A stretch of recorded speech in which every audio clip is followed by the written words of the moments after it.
Thank you very much, and good afternoon. I am a professor in the School of Public Health at the University of Waterloo. I'm a scientist. I conduct research on tobacco use in e-cigarettes, including how products are designed, how they're marketed, and how they're used by consumers. And I'll just note that I don't accept any industry funding. I don't represent any organization for or against vaping or tobacco products. And I've served as an advisor to agencies around the world, including as an expert witness in tobacco litigation on behalf of the Canadian government and on behalf of the Australian and UK governments in plain packaging legal challenges.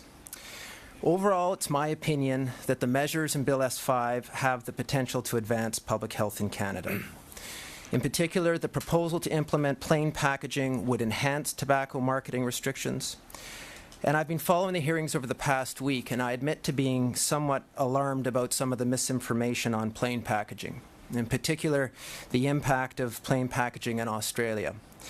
It is a fact that Australia experienced the largest ever decline in smoking prevalence after plain packaging was implemented. And the most extensive analysis to date determined that after adjusting for tax increases and other measures that were implemented over the same time, plain packaging resulted in more than 100,000 fewer Australian smokers. Now, if plain packaging were to have the same impact in Canada, that would translate to 190,000 fewer smokers.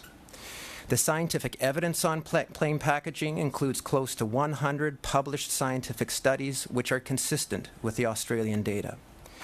And if anyone has any doubt about the importance of packaging or brand imagery, I would encourage them to read the hundreds, indeed the thousands, of previously secret industry documents which describe very clearly how tobacco companies research and design brand imagery displayed on packages and its importance in promoting smoking.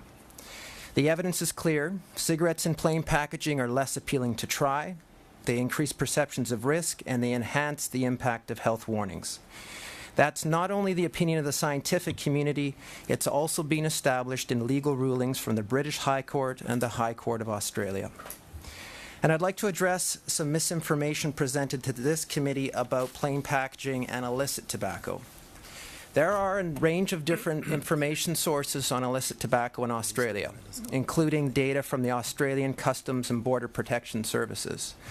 These sources do not indicate any increase in illicit tobacco from plain packaging.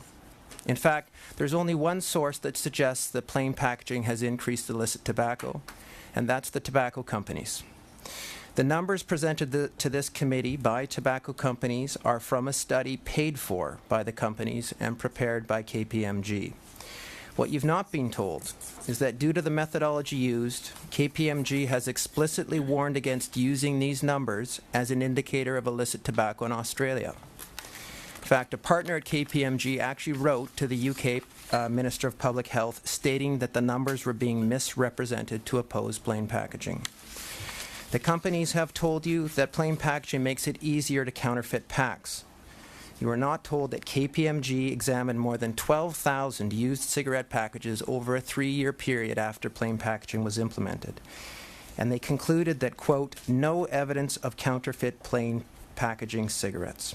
Quite simply, the claim that plain packaging increases illicit tobacco is not accurate. I'd like to briefly discuss the proposals on vaping products.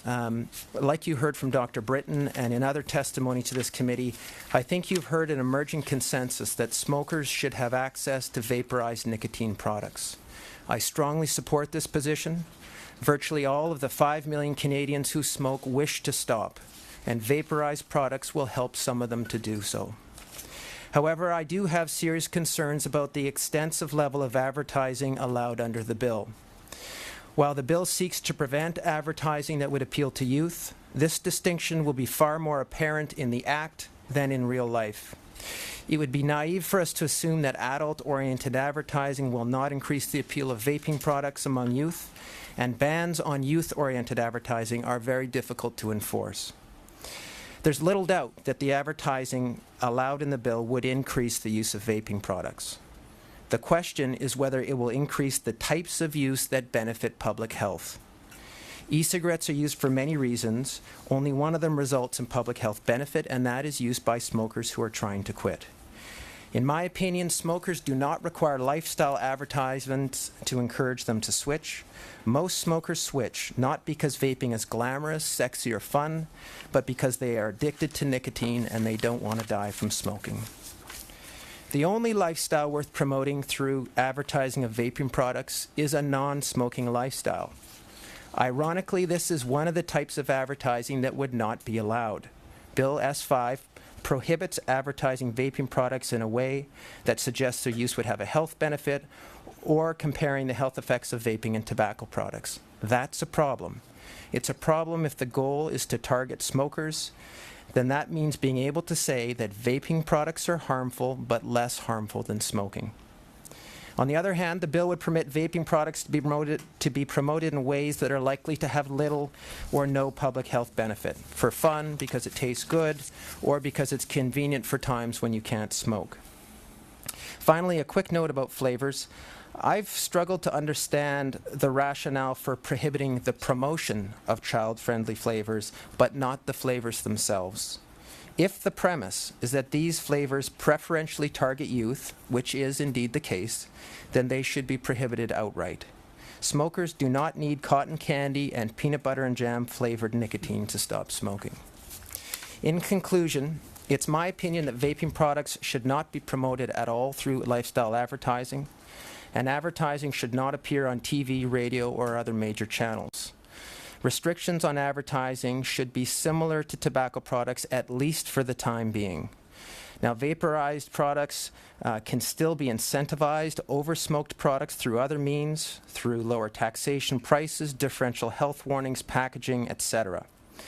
And in addition, the bill should allow for tightly regulated claims that, again, vaping products are harmful but less harmful than smoking. Thank you.